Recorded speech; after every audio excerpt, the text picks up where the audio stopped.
So, Marvel Rivals is popular. The character designs look interesting. I can work with this. So without further ado, on with the show. Yes. I love it when N.E.R.D tries to hijack the YouTube algorithm by jumping onto a popular topic. So, here we are. Marvel Rival characters as dinosaurs. I already turned a few characters from the game into dinosaurs, so why not continue? Obviously, first I had to work with the game's unofficial mascot, Jeff the Landshark. Now, online I've seen two opinions on Jeff the Landshark. It is either, "Oh, he's so adorable, look at it, a little whirlpool," or, "I hate you with every fiber of my being, little one." And there's no in between. As someone who hasn't actually played the game, I like the guy. He's both adorable and sends thousands of people off the deep end of their own mental state. What's not to love? So obviously he was a shoo-in to turn into a dinosaur. So of course I grabbed some great white shark DNA, mixed it with some stegosaurus DNA, and threw in some DNA of a puppy to give him that cuteness factor. To be honest, I didn't really have to change up the character design all that much. Most of what I did was making him larger and more intimidating, as well as adding a row of spikes where Jeff's fin and collar usually are. Overall, I don't know what else you want me to say. It's Jeff.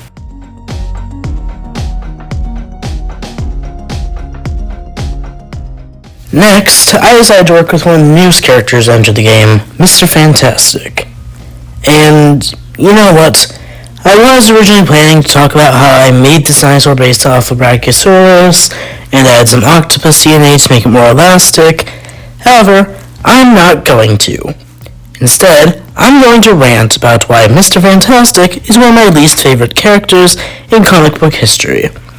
Yes, even worse than Black Manta.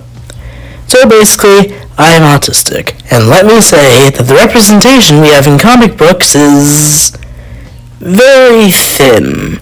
We only have a handful of autistic comic book characters, not including myself, with most of them being not the best in terms of representation. Mr. Fantastic is one of these. Ever since his first appearance, people were speculating about whether or not he's on the spectrum. I mean, he shows all the signs. He's a smart character, he's kind of a jerk. Everything an autistic representation requires. Note the sarcasm. Anyway, eventually they did confirm he is canonically autistic in the single worst way possible. I'll just read the panel word for word. "I've self-diagnosed myself with a mild case of autism, for which I'm currently developing a cure. Otherwise, I assure you, I'm of sound mind." In the words of Luke Skywalker, amazing. Every word you just said was wrong. In fact, I'm going to break the sentence down point by point. Number 1, self-diagnosis. This is a complicated minefield of a topic. Personally, I would say that there's nothing wrong with it. There's nothing wrong with wanting to learn more about yourself, and it's not as if you're stealing resources from people who are actually diagnosed, because you can't get resources unless you are actually diagnosed. Heck, half the time you can't even get resources even if you are diagnosed. Number 2, there's no such thing as a mild case of autism. The autism spectrum is not a straight line, at least to most autistic. It is more like a D&D character sheet, where you have to roll for stats. Personally, I rolled a nat 20 for hyperfixation, and a nat 1 for any and all social skills.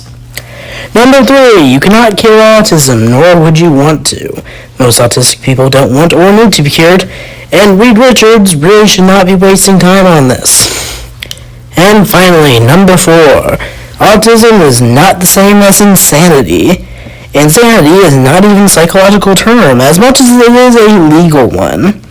And autism is only defined as a psychosis in France.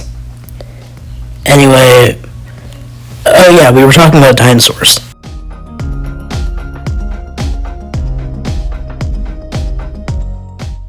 Okay, back to dinosaurs.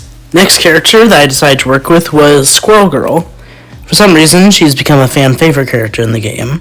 I mean, don't get me wrong, I like Squirrel Girl as a character fine, as long as you ignore those incidents with Wolverine and Daredevil. Her comic book gag of somehow being able to defeat literally anyone with the power of squirrels is entertaining. However, I don't get why she's that popular. Let me just Google it really quick. Oh no. What is wrong with you people? Ignoring that, I decided to make this dinosaur mostly a Deinonychus, with some DNA thrown in from, you guessed it, a three-toed sloth. Yes, because the three-toed sloth has a natural climbing ability that makes sense with Squirrel Girl's character, and no, I'm kidding, of course I had squirrel DNA. Now this dinosaur can climb trees, has squirrel-like ears, and has a tail that admittedly pushes the line between looking squirrel-like and literally just being very spiky. I also managed to incorporate Squirrel Girl's sprint and slingshot, making the dinosaur have two long fingers and adding some webbing between them. Is this practical whatsoever? Not really. Does it look cool? You decide.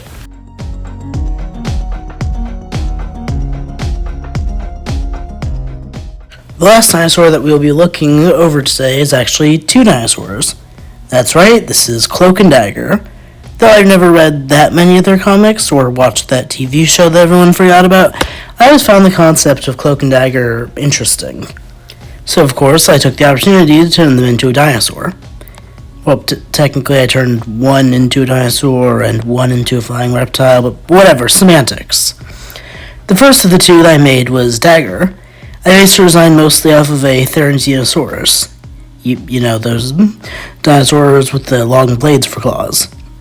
Though I did end up drawing more from a Utah raptor for the actual body shape. I also had a blade on its tail, as well as made all these blades glow, just like daggers. Next, I made the pterodactyl based on Cloak. Obviously, given the fact that the cloak is literal personified darkness, I made it mostly black and dark blue. I also broke away from the classic pterodactyl look by adding an enlarged jaw, making it look like the bottom of Cloak's hood. But my favorite part of these creatures is their relationship with each other. I managed to program a symbiotic relationship into these two species, mirroring the one found between wolves and ravens in modern day. Cloak will fly above and lead Dagger to food, and Dagger will hunt the food and let Cloak have some. It isn't exactly how Cloak and Dagger work in the lore, but what do you want me to do? Either way, here's the final result.